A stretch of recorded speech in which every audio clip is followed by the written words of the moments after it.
Fan Showdown Season 6, Episode 8. The YouTube series where you design a fan, I print them out to see who's got what it takes to be the best or to beat everyone else, or who can turn the A12X25 into the best Rube Goldberg device on the internet. First up today we have Nizam and his creation GPT fan. Now the fan itself looks pretty standard, but the inspiration for this fan is a bit different than others we've seen on this series. The inspiration for the fan is in its name, GPT. Yes, that GPT. Hey James, what's up? ChatGPT can make you a PC fan. It can't make you hands, but a PC fan, it could probably do that. Nizam used ChatGPT to assist him in perfecting the geometry of the fan design in things such as the root angle of the blades towards the tips and other things like the optimal blade count for a fan focused on static pressure. He did say that ChatGPT recommended 7 blades, stating that's the optimal amount for static pressure, but Nizam figured that Noctua probably knew more than some robot and went with 9 instead.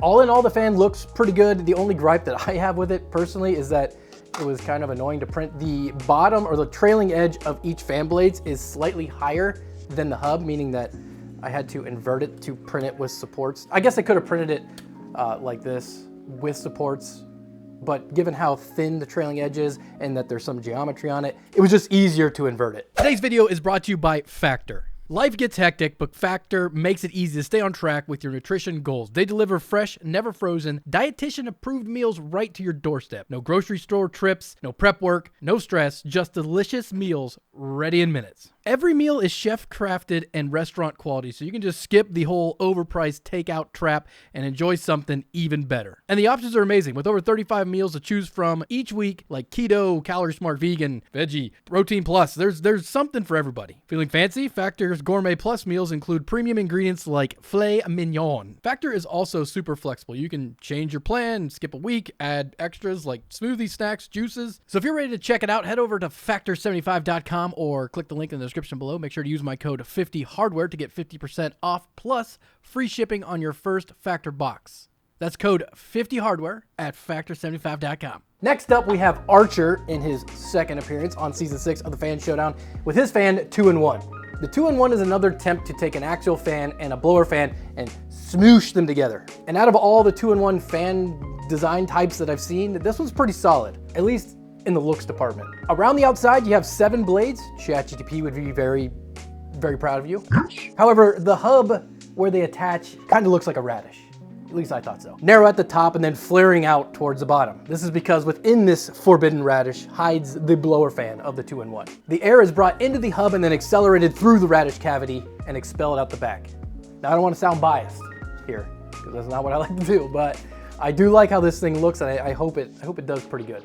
It's one of the better attempts at a 2-in-1. The third fan of the day is from Evan. Evan said that he's a helicopter pilot and a career firefighter and actually created this fan, or these fans, he sent 2, but I chose this one, way back in Season 2. Evan stated he started his design by creating an airfoil similar to what is used on something like a light helicopter, which immediately made me think of the Killer Egg, one of my favorite helicopters of all time. And this is where, I got a little sidetracked, because with all the talk of the little bird and ChatGPT and firefighting and flying helicopters, I for some reason wanted a visual of all that together. So I did what everybody does, and I went to big old daddy GTP and I asked, can you create a picture of a firefighter flying an AH-6 putting out wildfires with dual miniguns? To which it responded, I wasn't able to generate the image due to content policy restrictions regarding certain themes.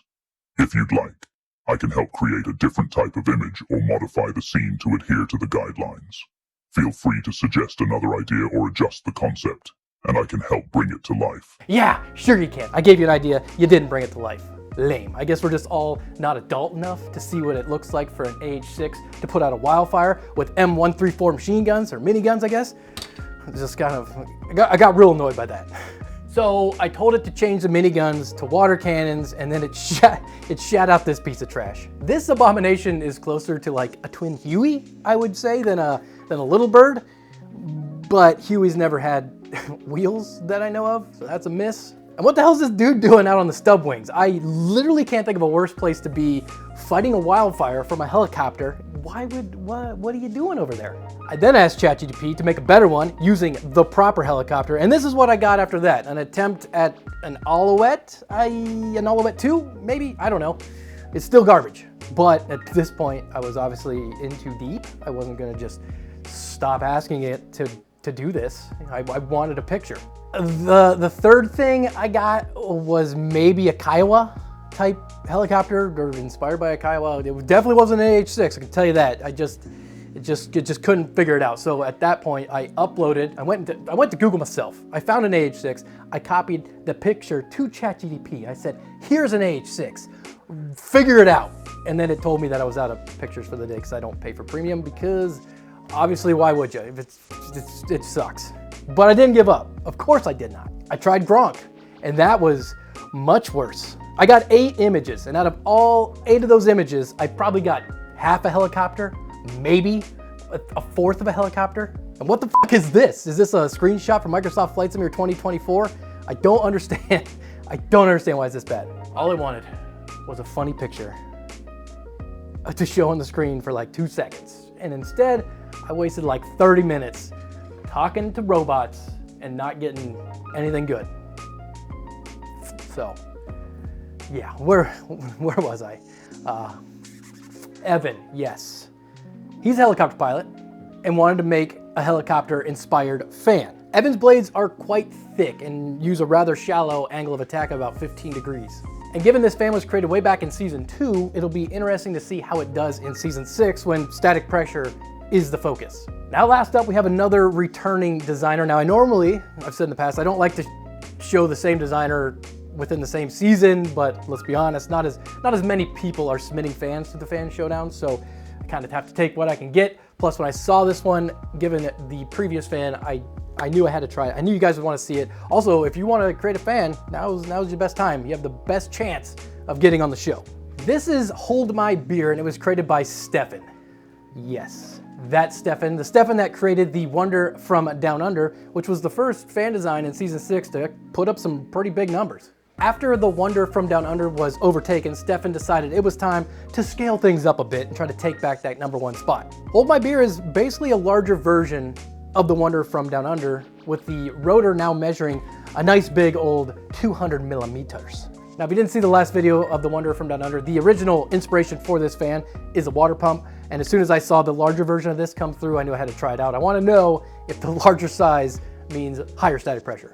Now, Stefan did say that he measured the original design, the Wonder from Down Under, and got a reading of about 11 millimeters of H2, whereas I got 8. So he's hoping that he's going to get about 14 millimeters of H2 on this one. So that's a target. Let's see what they sound like. The GPT fan came in at 47.9 dBA.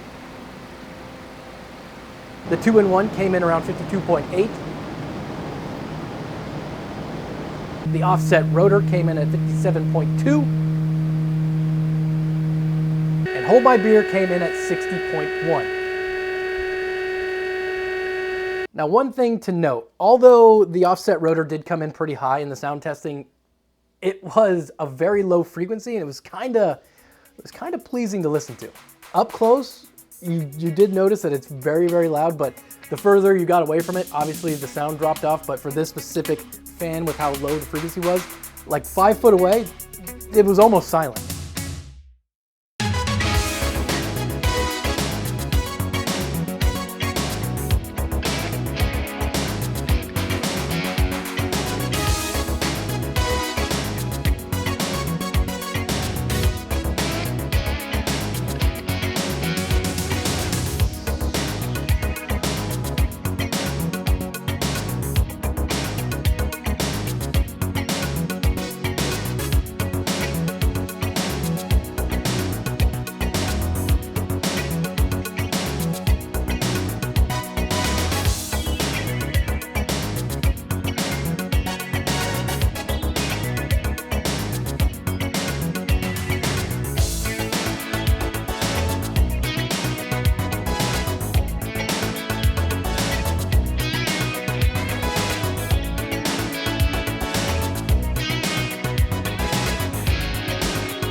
In the static pressure test, the GPT fan came in at 2.9 millimeters of H2O. The 2-in-1 came in at 3.5, the offset rotor came in at 2.7, and the Hold My Beer came in at 8.4. Placing Hold My Beer in first place, the 2-in-1 in second, the GPT fan in third, and the offset rotor in fourth, and overall they finished second, 6th, 13th, and 19th. And I know what you're thinking, because I thought the same thing. Why did the Hold My Beer just barely outperform its smaller brother? Well, I have a theory. I don't know if it's correct, but Stefan did ask me to take this fan and seal up the edges with tape, which I did. In the testing clip, it wasn't like that because I didn't notice there was no real difference between sealed edges or just using the screws to seal the edges. Now my setup isn't perfect. It does leak, but that's fine. It leaks, but it leaks the same for every fan that we tested. So to make sure things are as apples to apples as possible every time we have a new episode of the Fan Showdown, what I do is I set this test bench up, I put an A12X25 on it, and I make sure that the reading that I get from our little fluke here is 2.4, which is what the spec sheet of the A12X25 says it should be, and it's also what the fan registered the first time we ever tested it. And as long as I get the same value on this, I know that the setup is pretty much the same as it's always been. I think the issue with the Hold My Beer is just, it doesn't move that much air. You can see how small the outlet is for the air that comes through. It's essentially, well, it's smaller than that, obviously, but there's really not much air. It can create a whole bunch of pressure, but it can't really move that much air. So I think what's happening is it dumps a lot of pressure in here, but then it gets to a point where the air leaking out exceeds the amount being replenished by the fan itself. And I know this kind of to be true because I did put this thing up with the sealed edges, and I sealed this thing as tightly as possible. And the Hold My Beer did pop up to, I think, 10.5, but then when I unsealed everything and just made it like we always run it, it dropped back down to 8.4. So although my setup is obviously not perfect, I think the most important thing is to make sure we stay consistent between episodes. So I could seal this all up, but then this would get an unfair advantage. I think it's better to keep it as it is. Run the A12X25 first, like I always do, to make sure I'm getting the same values that we did before. To make sure my hose isn't kinked or something's plugged, you know. Make sure everything's working as it has, and then after that's been verified, run the 4 fans, and that way, when the series ends, we get a good picture of who did the best. With that in mind, like I said, now's your best chance to get your fan on the show, so make sure to go to the description below, get all the information you need to help design a fan, use the information you receive from these videos to try to optimize your design, and then make sure to send me at least the .stp or STL to thefanshowdown@gmail.com. I'll see you next time.